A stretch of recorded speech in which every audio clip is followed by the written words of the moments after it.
दुनिया के महानतम वैज्ञानिकों में से एक एल्बर्ट आइंस्टीन महात्मा गांधी से उम्र में केवल 10 साल छोटे थे। उन्होंने 2 अक्टूबर 1944 को महात्मा गांधी के 75वें जन्मदिन पर एक पत्र भेजा। उसमें लिखा, अपने लोगों का एक नेता जिसकी सफलता तकनीकी उपकरणों और कलाबाजी पर निर्भर नहीं है बल्कि उसके व्यक्तित्व की विश्वसनीय क्षमता पर निर्भर है। एक विजयी योद्धा जिसने ताकत के इस्तेमाल से हमेशा नफरत की। एक बुद्धिमान और विनम्र इंसान जो बार बार सुलझे मस्तिष्क के साथ काम करता है, जिसने अपनी सारी ऊर्जा को अपने लोगों के उत्थान के लिए समर्पित कर दिया। एक इंसान जिसने यूरोप की क्रूरता और निर्दयता का साधारण मानव रहकर डटकर सामना किया। भविष्य की पीढ़ियों को इस बात पर विश्वास करने में मुश्किल होगी कि हाड़ मांस से बना एक ऐसा कोई व्यक्ति कभी धरती पर आया भी था। आइंस्टीन की गांधी जी को ये पहली चिट्ठी नहीं थी। दोनों महान शख्सियतों की आपस में पत्रों के जरिए बात होती थी। आइंस्टीन पर महात्मा गांधी गहरा प्रभाव रखते थे। उनके कमरे में केवल 2 ही तस्वीरें लगी थी। इनमें एक महान मानवतावादी एल्बर्ट श्वाइत्जर की और दूसरी थी महात्मा गांधी की। यहाँ आइंस्टीन का जिक्र इसलिए किया कि उस समय राजनीति और आंदोलनों से दूर रहने वाला एक चर्चित व्यक्ति भी महात्मा गांधी से किसी तरह प्रभावित था। उस समय गांधी जी दुनिया भर में इतना बड़ा प्रतीक बन गए थे कि जो उनकी राह पर चलते उसे भी गांधी कहा जाने लगता। ये गांधी हो गया। जैसे मार्टिन लूथर किंग को अमेरिकन गांधी, नेल्सन मंडेला को अफ्रीकी गांधी कहा जाने लगा। इसी तरह पाकिस्तान में खान अब्दुल गफ्फार खान को फ्रंटियर गांधी यानी सीमांत इलाकों का गांधी कहा जाता था। लेकिन ये सभी बातें काफी पुरानी हैं, 5 दशक से भी ज्यादा पुरानी। ऐसे में आज 30 जनवरी को महात्मा गांधी की बरसी पर हम जानेंगे कि अब अमेरिका, यूरोप और पाकिस्तान में शांति के सबसे बड़े दूत को कैसे याद किया जाता है। नमस्कार, मेरा नाम है निखिल और आप देख रहे हैं भारत के ऐतिहासिक किस्सों कहानियों से जुड़ा हमारा रोजाना का कार्यक्रम तारीख।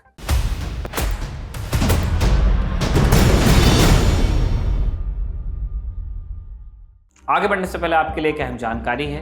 1 फरवरी को पेश किया जाएगा बजट, भारत का बजट, और इस दिन जुड़िए खास कवरेज के लिए। किससे? हमसे ऑब्वियसली। अगर आपके मन में सवाल है कि इस साल सरकार का बजट कुल व्यय 45 लाख करोड़ रुपए ही होगा या इससे अधिक होगा, आप अपनी राय हाँ या ना में दर्ज करवा सकते हैं प्रोबो पे, जो हमारे ओपिनियन पार्टनर है। अब आते हैं तारीख पर। गांधी जी कभी अमेरिका नहीं गए, लेकिन कहा जाता है कि भारत के बाद उनके सबसे ज्यादा मुरीद यही पाए जाते हैं। इतिहासकार रामचंद्र गुहा के मुताबिक इसका सबसे ज्यादा क्रेडिट अमेरिकी प्रेस को जाना चाहिए। जब भारत में महात्मा गांधी आज़ादी की लड़ाई लड़ रहे थे तब अमेरिकी प्रेस इसे बहुत सक्रियता से कवर कर रही थी, क्योंकि तब ब्रिटेन और अमेरिका की इतनी गहरी नजदीकियां नहीं थी कि अमेरिकी प्रेस को दबाया जा सकता। अमेरिकी प्रेस गांधी को इसलिए भी कवर करती थी क्योंकि उनके विचार अमेरिकियों को और विशेष तौर पर अश्वेतों को खासे पसंद आ रहे थे। ब्लैक्स, अश्वेत सही उसका अनुवाद नहीं है, लेकिन अश्वेत ही हिंदी में कहा जाता है, इसलिए हमने कह दिया। ब्लैक्स की बात हो रही है। आलम यह था कि कवर पेज पर गांधी की तस्वीर जिस दिन छपती, अखबार की कॉपीज कम पड़ जाती। 1930 में जब गांधी जी ने दांडी मार्च निकाला तो ब्रिटिश सरकार ने उन्हें कई महीने के लिए जेल भेज दिया। जब उन्हें रिहा किया तो उनके पास भारत के बाद यूएस से ही सबसे ज्यादा पत्र आए थे। इनमें से एक पत्र उस समय खूब चर्चा में रहा। इसे शिकागो के रहने वाले आर्थर सेवेल नाम के एक व्यक्ति ने लिखा था। इसमें लिखा था, अफ्रीकी अमेरिकियों को भारत और भारतीयों के साथ सहानुभूति है। हम आपकी पीड़ा को हर रोज महसूस करते हैं। यहाँ अमेरिका में आए दिन न केवल हमारी संपत्ति लूट ली जाती है, बल्कि हमें बगैर किसी जुर्म के जेलों में भी ठूंसा जाता है। हम लोगों को इकट्ठा कर पीटा जाता है, लिंच तक किया जाता है। भगवान आपको आशीर्वाद दें कि आप अहिंसा के जरिए जो महान लड़ाई लड़ रहे हैं उससे तब तक जारी रख सकें जब तक जीत नहीं जाते। वैसे गांधी अमेरिका के श्वेत नागरिकों के बीच भी चर्चित थे। वो इसलिए क्योंकि उन्हें कई मौकों पर साफ कर दिया था उन्होंने कि उन्हें व्यक्तिगत तौर पर अंग्रेजों या क्रिश्चियन से नफरत नहीं है, बल्कि वो ब्रिटिश सरकार की नीतियों और ब्रिटिश साम्राज्यवाद, कोलोनियलिज्म के खिलाफ हैं। उन्होंने अपने कई इंटरव्यूज में ये बताया था कि उनके सबसे करीबी दोस्त एक ब्रिटिश पादरी CF एंड्रूज हैं, जिन्होंने अमेरिकी लोगों के लिए उन पर कई किताबें और लेख लिखे। अमेरिका की शिकागो स्थित पत्रिका क्रिश्चियन सेंचुरी ने तो कई बार गांधी का नाम नोबेल शांति पुरस्कार के लिए प्रस्तावित भी किया। हालांकि यह सम्मान महात्मा गांधी को मिला नहीं। आजादी की लड़ाई के दौरान टाइम मैगजीन ने महात्मा गांधी का फोटो अपने कवर पेज पर 2 बार छापा। उसने गांधी जी को पहली बार जनवरी 1931 में और फिर जून 1947 में पर्सन ऑफ द ईयर चुना था। अमेरिकियों के दिलों में गांधी जी के लिए जो जगह बनी थी वही आज भी नजर आती है। 9 सितंबर 2009 को तत्कालीन अमेरिकी राष्ट्रपति बराक ओबामा वर्जीनिया के एक स्कूल में पहुंचे। यहाँ लिली नाम की एक छात्रा ने उनसे पूछ दिया कि यदि आपको मौका मिले तो आप किस जीवित या मृत व्यक्ति के साथ डिनर करना चाहेंगे। ओबामा ने फट से जवाब दिया कि मुझे लगता है कि मैं महात्मा गांधी के साथ डिनर करना चाहूँगा। वो मेरे सच्चे हीरो हैं, लेकिन शायद ये डिनर बहुत छोटा होगा क्योंकि गांधी ज़्यादा खाते नहीं थे। अमेरिकी संसद में दिसंबर 2020 में एक बिल भी पारित हुआ जिसका मकसद शिक्षण संस्थाओं में गांधी के विचारों को ज़्यादा से ज़्यादा शामिल किया जाना था। अब लगभग हर अमेरिकी कॉलेज और यूनिवर्सिटी के सिलेबस में गांधी के विचार मौजूद हैं। यहाँ होने वाली पर्यावरण और मानवाधिकारों की डिबेट में गांधी जीवंत होते हैं। अमेरिका के शहरों में भारत के बाद गांधी जी की सबसे ज़्यादा मूर्तियाँ भी हैं। एरिज़ोना स्टेट यूनिवर्सिटी जाइए, यहाँ सड़क पर ट्रैफिक कम करने के लिए भी गांधी के विचारों का सहारा लिया गया है। बड़ा बड़ा लिखा है कि गांधी भी पैदल चलते थे। गांधी को यूरोप कैसे याद करता है, इस पे आते हैं। मार्टिन कैंपेन जर्मनी के मशहूर सामाजिक कार्यकर्ता और लेखक हैं। इन्होंने लिखा, यूरोप में मैंने ऐसे कई शांतिपूर्ण प्रोटेस्ट देखे जो गांधी से प्रेरणा लेकर किए गए। पोलैंड को ही लीजिए, कुछ साल पहले ही गांधी की तरह यहाँ लेच वालेसा नाम के एक शख्स दृढ़ निश्चय करके शांतिपूर्ण विरोध करने लगे। उन्होंने पूरे देश को हिला दिया क्योंकि लोगों को उनमें एक गांधी दिखा और वो उनके पीछे बड़ी संख्या में एकजुट हुए। साल 2020 में बेलारूस में भी तानाशाही के खिलाफ बड़ा आंदोलन शांतिपूर्ण तरीके से चला। मार्टिन कैंपेन का मानना है कि 20वीं शताब्दी में यूरोप के सामाजिक और सांस्कृतिक जीवन पर महात्मा गांधी ने अकेले और सबसे महत्वपूर्ण प्रभाव छोड़ा। कई अन्य भारतीय विचारक, भारतीय संत या स्वतंत्रता सेनानी यहाँ गांधी के बराबर प्रभावशाली नहीं रह पाए। जर्मनी की स्कूली किताबों में महात्मा गांधी पर बड़ी संख्या में निबंध लिखे गए। इनमें गांधी की तुलना ईसा मसीह से भी की गई है। जर्मनी वो देश है जहाँ चर्च टैक्स लगता है। सोचिए वहाँ उन लोगों ने चला लिया, हमारे यहाँ क्या हो रहा है आप देख लीजिए। यहाँ के कई लेखक गांधी को ईसा मसीह की ही तरह की शख्सियत की तरह देखते हैं। इनमें से कई का मानना है कि गांधी धरती पर ईसा मसीह के एक अवतार के रूप में आए थे। उन्होंने सारी जिंदगी ईसा मसीह के मानवता के सिद्धांत पर ही जोर दिया था।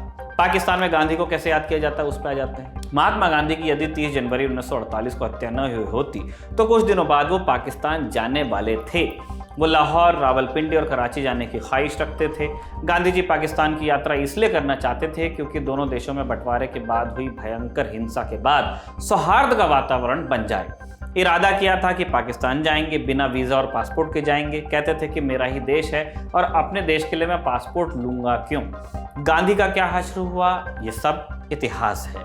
पाकिस्तान ने अपने इतिहास की किताबों में गांधी को जगह दी है, हिंदुओं के नेता के तौर पर, हिंदुओं में गहरी आस्था रखने वाला, हिंदुओं का समर्थक, बंटवारे के लिए जिम्मेदार, अल्लाह के कानून की जगह हिंदुओं के कानून वाला देश बनाने का पक्षधर, ऐसा उन्होंने लिखा।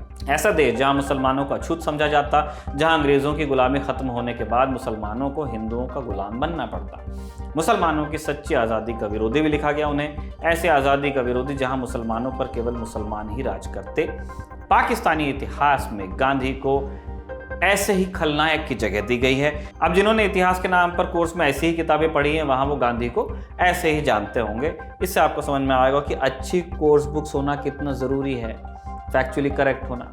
गांधी का नाम हटा दिया कुछ जगह से। गांधी जी 1934 में कराची गए थे, तब उन्होंने कराची चैम्बर ऑफ कॉमर्स की इमारत का शिलान्यास किया। उस मौके पर वहाँ एक शिलापट्ट भी लगा था, तख्ती, जिस पर अंग्रेजी में लिखा था कि महात्मा गांधी ने इस नींव के पत्थर को 8 जुलाई 1934 को रखा। सामान्य सी बात है। बीबीसी से जुड़े पत्रकार विवेक शुक्ल के मुताबिक उस शिलापट्ट को 2018 में चैम्बर की इमारत को दोबारा बनाने के नाम पर हटा दिया गया। इमारत जेन्युइनली बनी है दोबारा, लेकिन उन्होंने इस चक्कर में उसे हटा भी दिया जो उनकी हिस्ट्री का एक हिस्सा था। कराची के एक पार्क का नाम भी गांधी गार्डन था, वहां पर राजनीतिक सामाजिक कार्यक्रम होते थे।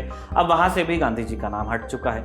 इसके अलावा कराची के जूलॉजिकल गार्डन का नाम भी पहले गांधी गार्डन हुआ करता था, अब उसका नाम भी बदलकर कराची जूलॉजिकल गार्डन कर दिया गया है। रावलपिंडी के राजा बाजार इलाके में भी गांधी जी के नाम पर पार्क था, वहां से उनका नाम मिटा दिया गया।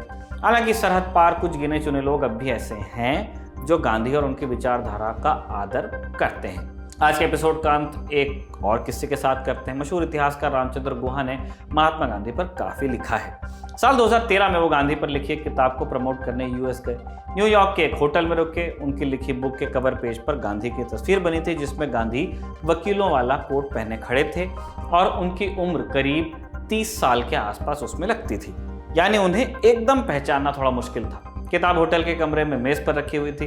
तभी कमरे में हाउसकीपिंग से एक लड़का आया। काम करते हुए उसकी नजर एक किताब पर गई और एकदम बोल उठा, ये तो यंग मिस्टर गांधी हैं। आगे बोला कि मेरे देश में लोग इनके ज़बरदस्त फ़ैन हैं, इनकी बहुत तारीफ की जाती है। गोवा ने उससे पूछा कि तुम किस देश से हो, वो बोला डोमिनिकन रिपब्लिक। यानी गांधी केवल भारत, यूरोप या यूएस नहीं बल्कि पूरी दुनिया के हैं। उन्हें वहाँ भी याद किया जाता है जहाँ हम सोच नहीं सकते, और साफ कहें तो गांधी हर उस जगह पर होंगे जहाँ ईमानदारी, सच और सबसे बड़ी चीज़ अहिंसा होगी। तारीख का ये शानदार एपिसोड लिखा है हमारे साथी अभय ने और कैमरे पे से रिकॉर्ड किया है हमारे दोस्त जतिन ने। देखते रहिए दी ललन टॉक।